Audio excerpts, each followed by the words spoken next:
नमस्कार। आज के इस वीडियो व्याख्यान में हम कुछ प्रमुख जो राष्ट्रीय राजनीतिक विचारक हैं उनके बारे में जानकारी प्राप्त करेंगे। ये जो उदारवादी नेता थे जिन्होंने कि प्रारंभिक राष्ट्रवादी आंदोलन का संचालन किया था, इन्हीं पर आधुनिक भारत का राजनीतिक विकास बहुत सीमा तक इनके विचारों पर ही आधारित रहा। इन प्रमुख नेताओं में थे सुरेंद्रनाथ बैनर्जी, गोपाल कृष्ण गोखले, फिरोज शाह मेहता तथा दादा भाई नौरोजी। इनके संक्षिप्त विचारों की जानकारी इस हमारे लिए आवश्यक है। सुरेंद्रनाथ बैनर्जी उदारवादी नेताओं में महत्वपूर्ण स्थान रखते हैं।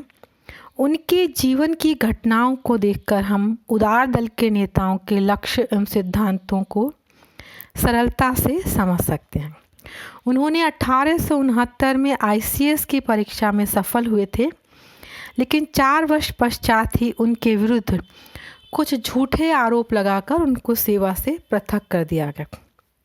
1876 में वह अंग्रेजी के प्राध्यापक नियुक्त हुए और बाद में वह शिक्षा संस्थाओं से ही संबंधित हुए। 1876 में उनका राजनीतिक जीवन प्रारंभ हुआ जब उन्होंने इंडियन एसोसिएशन की स्थापना की। इस संस्था को 1883 और 1885 में अखिल भारतीय राजनीतिक संस्था बनाने का प्रयास किया, लेकिन 1885 में कांग्रेस की स्थापना के पश्चात इंडियन एसोसिएशन का अस्तित्व दुर्बल और 1886 में तो समाप्त ही हो गया। सुरेंद्रनाथ अंग्रेजी साम्राज्य को दैवी और उनकी राजनीतिक सत्ता को नैतिक आधार पर मानते थे। इसीलिए अंग्रेजी साम्राज्य से वह यह आशा करते थे कि वह भारत में व्याप्त सामाजिक और नैतिक बुराइयों को दूर करे, भारत में स्वायत्त शासन की स्थापना करे। 1881 से 84 के मध्य उन्होंने सारे भारत का दौरा करके सिविल सर्विस में प्रवेश की आयु सीमा बढ़ाने के पक्ष में एक व्यापक आंदोलन किया। 1895 और 1902 में उन्होंने इंडियन नेशनल कांग्रेस के अधिवेशन की अध्यक्षता की। कॉन्फ्रेंस के विभिन्न अधिवेशनों में वे काफ़ी प्रभावशाली वक्ता थे। बंगाल में उस समय राजनीतिक जागरण में उनका बहुत महत्वपूर्ण योगदान था। यद्यपि कांग्रेस के नेताओं में उनका नंबर नौरोजी और फिरोज शाह मेहता के बाद आता था, लेकिन फिर भी वह अधिवेशन के मुख्य आत्मा समझे जाते थे। उनके जीवन की सबसे अधिक ख्याति और प्रसिद्धि बंगाल विभाजन के विरुद्ध आंदोलन के समय हुई। वह बंगाली पत्र के संपादक थे, लेकिन बंग विभाजन आंदोलन में तोड़फोड़ और असंवैधानिक तरीकों के विरुद्ध थे। बैनर्जी की अपेक्षा अन्य बंगाली नेता विपिन चंद्र पाल, अरविंदो घोष ये अधिक लोकप्रिय हो रहे थे। 1907 में कांग्रेस की सूरत फूट के समय बैनर्जी नरम दल के नेता थे। 1909 में वह इंग्लैंड गए और सुधार अधिनियम के लिए कृतज्ञता प्रकट की, लेकिन वह बंग भंग की समाप्ति चाहते थे। 1911 में बंगाल विभाजन समाप्त होने के पश्चात बैनर्जी अंग्रेजी सरकार के और भी अधिक भक्त बन गए। उन्होंने इस निर्णय को नरम दल वाले नेताओं के संवैधानिक आंदोलन का परिणाम समझा। 1913 में उन्होंने बंगाल लेजिस्लेटिव काउंसिल और इंपीरियल लेजिस्लेटिव काउंसिल का उनको सदस्य चुन लिया गया, लेकिन उनका यह निर्वाचन उसी समय वैध हुआ जब गवर्नर जनरल ने उन पर लगी अयोग्यता को समाप्त कर दिया, क्योंकि एक पदच्युत किया हुआ सरकारी कर्मचारी चुनाव नहीं लड़ सकता था। इसके बाद सुरेंद्रनाथ बैनर्जी का उत्तरोत्तर राष्ट्रीय जीवन से प्रभाव समाप्त हो गया।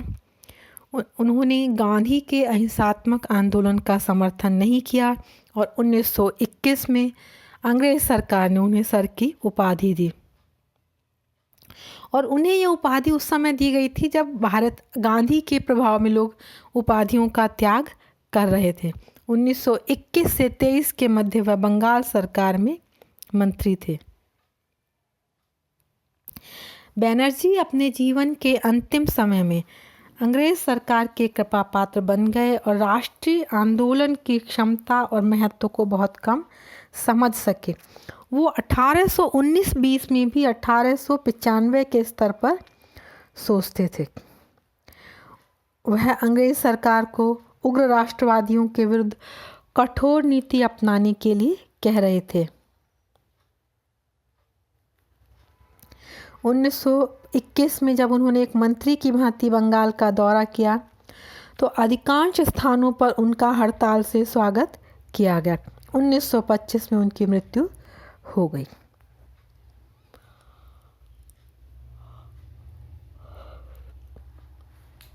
अब हम फिरोज शाह मेहता, जो कि एक प्रभावशाली बम्बई के वकील थे, उनके बारे में जानकारी प्राप्त करते हैं।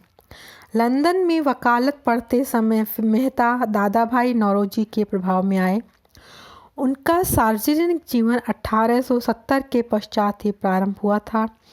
1872 में वो बम्बई कॉरपोरेशन के सदस्य और 1886 में उन्हें बम्बई लेजिस्लेटिव काउंसिल का सदस्य निर्वाचित किया गया, जहां वह 15 वर्षों तक सदस्य रहे।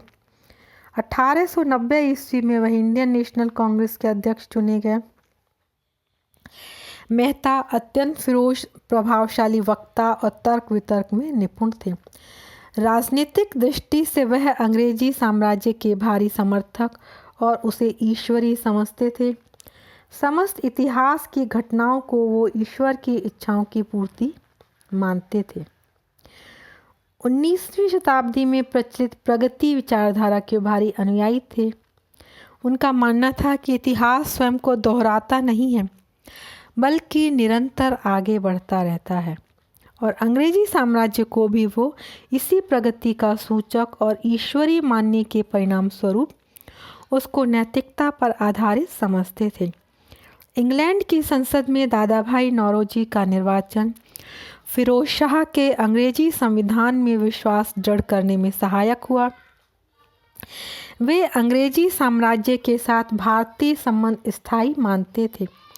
भारतीय जनता के सुख समृद्धि के लिए अंग्रेजी साम्राज्य की छत्रछाया वे अत्यंत आवश्यक मानते थे। इंडियन नेशनल कांग्रेस को वे वैधानिक पद्धति से कार्य करने तक ही सीमित रखना चाहते थे। 1886 में उन्होंने अपने लक्ष्य को स्पष्ट किया।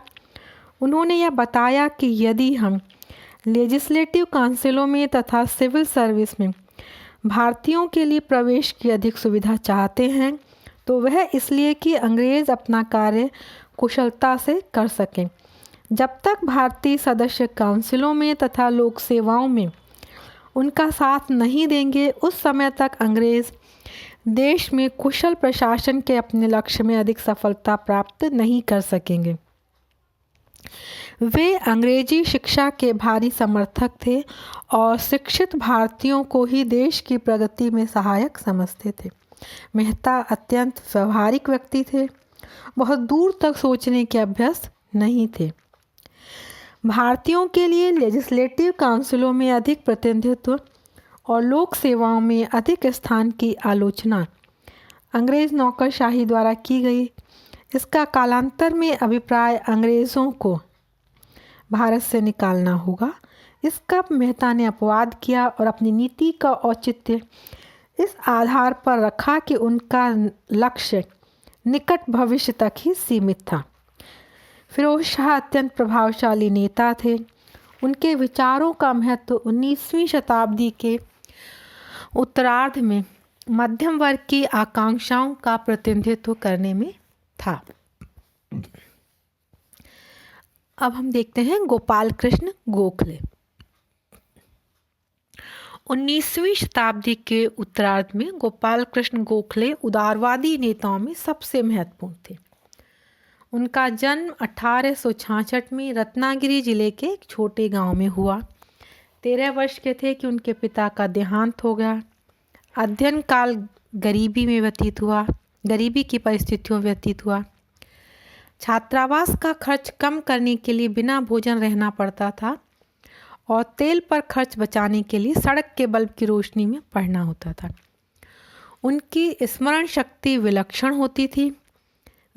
थी। वे फर्ग्यूसन कॉलेज पूना में इतिहास और अर्थशास्त्र के प्राध्यापक नियुक्त हुए और वर्षों तक पूना सार्वजनिक सभा की पत्रिका तथा सुधारक का संपादन करते रहे। 1902 में वे इंडियन लेजिस्लेटिव काउंसिल के सदस्य बने और मरते दम तक इसके सदस्य बने रहे। वे कई बार इंग्लैंड गए और 1909 के सुधार अधिनियम के निर्माण में उनका काफ़ी योगदान रहा। वित्तीय प्रश्नों पर उनके विचारों का बड़ा महत्व था। वे 1905 ईस्वी में कांग्रेस के बनारस अधिवेशन के अध्यक्ष थे। मानवता और सत्यवादिता के लिए अत्यंत प्रसिद्ध थे और उनके इसी स्वभाव के कारण गांधी जी उनको अपना राजनीतिक गुरु मानते थे। गोखले ने 1905 में सर्वेंट्स ऑफ इंडिया सोसाइटी की स्थापना की, जो उनकी सबसे बड़ी देन है। गोखले के राजनीतिक चिंतन का मुख्य आधार यह था कि भारत पर अंग्रेजी नियंत्रण ईश्वर की कृपा से स्थापित हुआ है। वे अंग्रेज़ों के प्रति भक्ति को ही राष्ट्रभक्ति के समान समझते थे। राजभक्ति का अर्थ केवल इतना ही नहीं था कि अंग्रेजी सरकार की आलोचना न की जाए, बल्कि सरकार का समर्थन भी तत्परता से किया जाए। वे अंग्रेजी सरकार को राष्ट्रीयता की भावना से प्रेरित मानते थे, सरकार के नियंत्रण का नैतिक औचित्य मानते थे।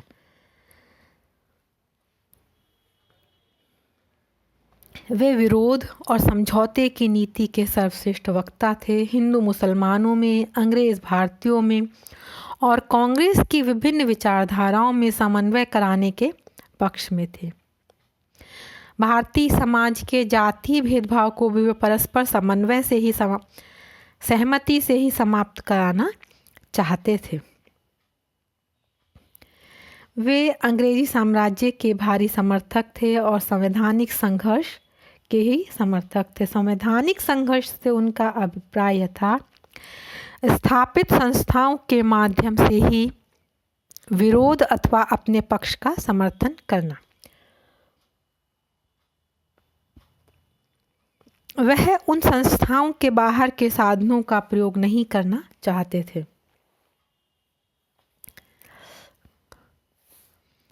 गोखले ने उनसे कहा था, लॉर्ड हार्डिंग्स से, कि यदि अंग्रेज़ भारत छोड़कर चले जाएं तो उनके इंग्लैंड पहुंचने से पहले ही भारतीय नेता उनको लौट आने के लिए आमंत्रित करेंगे। अंग्रेज़ों की नेक नियति में उनका अटूट विश्वास था। उनका कहना था कि वो भी अपने देश की स्वतंत्रता तुरंत चाहते हैं, लेकिन वह उसे संभव नहीं मानते थे। बायकाट की नीति के विरुद्ध थे। यद्यपि उन्होंने स्वदेशी आंदोलन का समर्थन किया, लेकिन मन में उनके प्रति पूरी आस्था नहीं थी। उनकी समझौते की नीति का एक कुछ उच्च उदाहरण यह है कि 1906 के कलकत्ता कांग्रेस अधिवेशन में उन्होंने बायकाट के प्रस्ताव का समर्थन किया। जब प्रस्ताव का अर्थ लगाया गया तो गोखले का अन्य प्रस्ताव समर्थकों से भारी मतभेद हो गया। 1914 के पश्चात गोखले इस बात के लिए इच्छुक रहे कि कांग्रेस के दोनों दलों, उदार दलों और उग्र दलों में समझौता हो जाए, लेकिन यह समझौता उनके जीवन काल में नहीं हुआ। 1915 में गोखले की मृत्यु हो गई।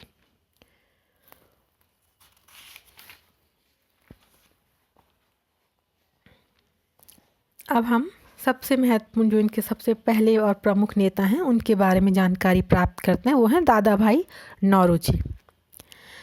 उदारवादी राजनीतिक चिंतन में दादा भाई नौरोजी का विशिष्ट स्थान है।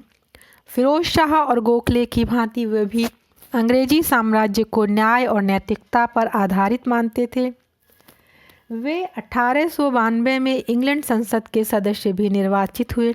उनके राजनीतिक जीवन का काफ़ी समय इंग्लैंड में व्यतीत हुआ।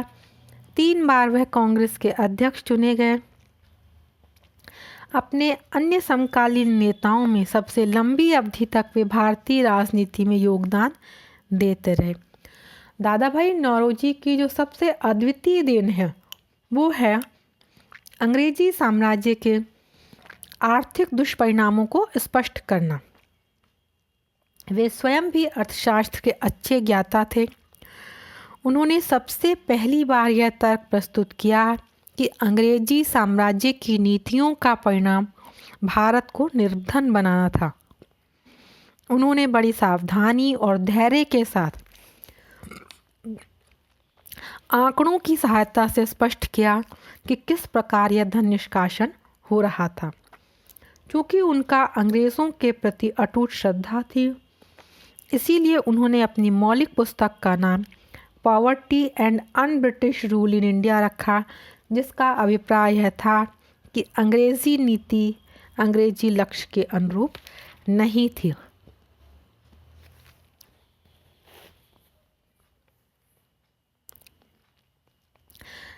भारत से धन निष्कासन को अंग्रेज जो है अपने लिए एक समस्या समझते थे और उन्होंने भारत की गरीबी का कारण भारतीय जनसंख्या में वृद्धि, भारतीय कृषकों का रूढ़िवादी होना और पुरानी सामाजिक व्यवस्था को इसके लिए उत्तरदायी ठहराया। दादा भाई नौरोजी ने इन सभी तर्कों को निरर्थक और ऊपरी बताया। उन्होंने कहा कि विश्व के अन्य देशों में जनसंख्या में वृद्धि औद्योगिक क्रांति का कारण अथवा परिणाम हुई, लेकिन भारत में ऐसा कुछ नहीं हुआ। सामाजिक व्यवस्था, रीति रिवाज 18वीं सदी में भी वैसे ही थे और उस समय भारत बहुत संपन्न था।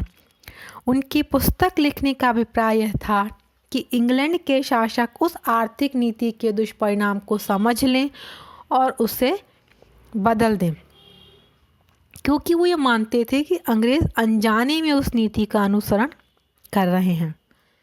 1880 से सदी के अंत तक दादा भाई ने हर प्रकार के प्रचार का प्रयत्न करके देख लिया कि अंग्रेज शासकों को वास्तविकता बता देने पर भी नीति में परिवर्तन नहीं हुआ। इसीलिए 1990 के बाद उनके विचारों में कुछ परिवर्तन दिखाई पड़ा। 1906 के कांग्रेस अध्यक्षीय भाषण में उन्होंने भारतीय जनता के 3 मौलिक अधिकारों का वर्णन किया। ये अधिकार थे लोक सेवाओं में भारतीय जनता की अधिक नियुक्ति, विधानसभाओं में भारतीयों का अधिक प्रतिनिधित्व और भारत और इंग्लैंड में उचित आर्थिक संबंध स्थापित हों। नौरोजी की सबसे बड़ी देन अंग्रेजी आर्थिक नीति की वास्तविकता को स्पष्ट करना था। साथ ही वे राजनीति का औचित्य, नैतिकता को मानते थे।